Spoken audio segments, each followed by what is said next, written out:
পুরাণ বলছে অতিথি দেবো ভব, অর্থাৎ যে কোনো অতিথি কিন্তু আমাদের কাছে ভগবানের স্বরূপ।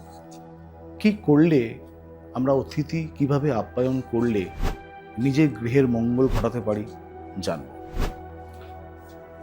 মহান ঋষি শাততাপ বলছেন, যে ব্যক্তি কোনো রকমের খবর ছাড়া কিংবা অকস্মাৎ আমাদের গৃহে উপস্থিত হয়, অর্থাৎ যে আসছে আমরা কিন্তু পূর্ব নির্ধারিত নয়, আমরা কেউ জানি না, সেই কিন্তু প্রকৃতপক্ষে অতিথি।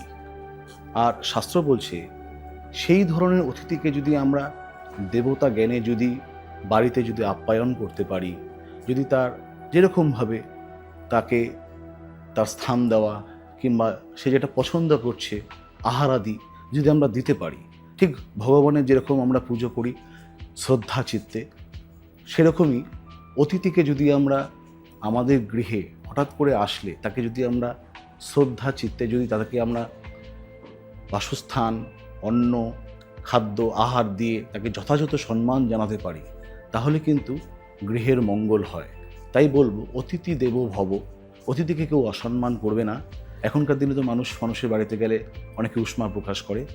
যদি কোনো অতিথি আপনার বাড়িতে আসে, তাকে নারায়ণ রূপে সেবা করুন, দেখবেন আপনার বাড়িতে গৃহে মঙ্গল ঘটছে। ভালো থাকবেন।